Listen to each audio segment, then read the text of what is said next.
Today's What If episode looks at the beginning of exploring support for Digimon Frontier. After all, I started Armor Wars and now Bandai is making every possible armored Digimon a reality. To that end, BT12 introduced us to Takuya Kanbara as a memory fixer, and additional members for Emperor Greymon. But what about everyone else? Where's Koji, Zoe, JP, and Tommy? The next couple of what ifs aim to answer that very question.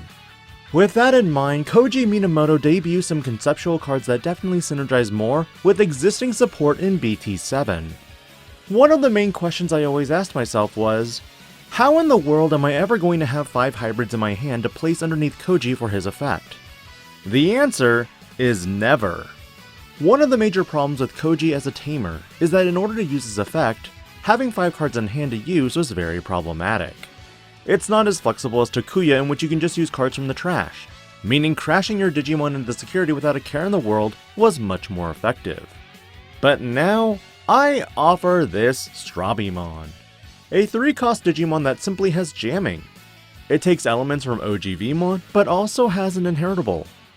When this card is removed from the Digivolution sources, draw 2 cards.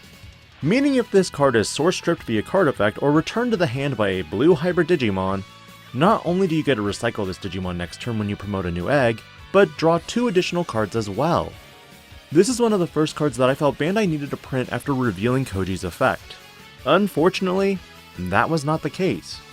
But how do I further power creep blue hybrid? Let's look at these concepts.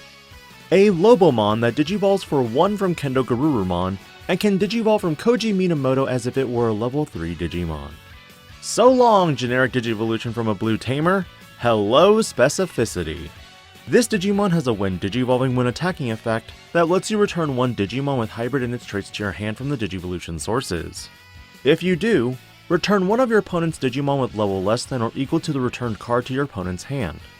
This is extremely effective in that you could return a level 3 Digimon like Strabimon in order to draw 2 additional cards and bounce back a floodgate. And while you could do it during a battle or when digivolving, you'll definitely need to be mindful of how many sources you have.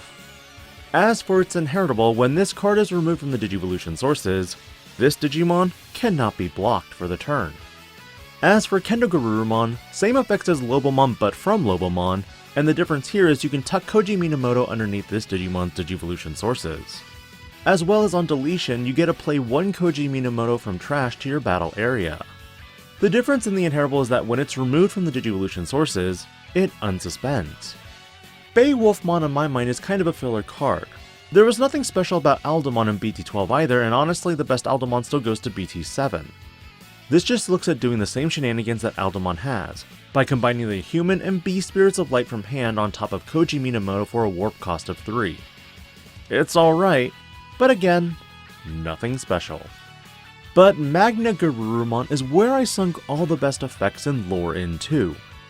First up, MagnaGarurumon is an 11-cost Digimon that digivolves from a level 5 for 3 memory.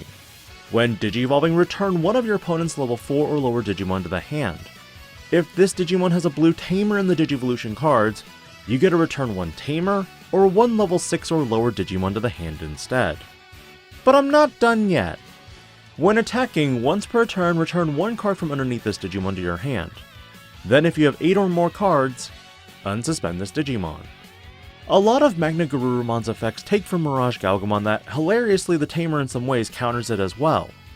And while you thought that would be the end of MagnaGarurumon, there is also his SV mode. The SV mode is where MagnaGarurumon has purged all of its armor and goes for more speed in its attack. MagnaGarurumon SV is a 12-cost Digimon that digivolves for 4 from a level 5 or 1 from MagnaGarurumon. When digivolving, trash all of this Digimon's Digivolution cards, then gain 1 memory for each source trashed. This Digimon is unaffected by card effects and its attack target cannot be switched until the end of your turn. If MagnaGarurumon was also trashed, unsuspend this Digimon. So what Digimon does this remind you of? Blitzomnimon, of course. Because MagnaGarurumon SV is a hybrid, this adds another level of searchability to blue hybrid decks. The unsuspend, however, is only effective in combination with MagnaGarurumon. But by purging everything that protects you, you add a one-time turn effect that protects this Digimon from everything, and it can't be redirected. But remember Koji himself? He does return as a memory fixer, but with an inheritable effect of all turns, once per turn when a card is added to your hand, gain 2 memory. In the matchup against Mirage Gaugamon, it's a dog-eat-dog world on who keeps turn. My logic for making all these effects when they are removed in general is because this will also counteract the effects of what I have in store for Tamihimi. Because that's another avenue for blue hybrids, this will definitely focus on source stripping. And while I'm at it, you could also keep in mind that this Digimon is effective with Bukamon. Therefore, this is one way to give all your Digimon jamming. And while yes, the arts for these cards weren't as stellar as previous videos, it's honestly really hard to find artwork for Frontier.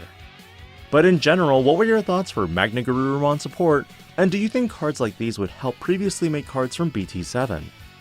Let me know your thoughts, because next week it will be another Frontier Tamer support themed episode.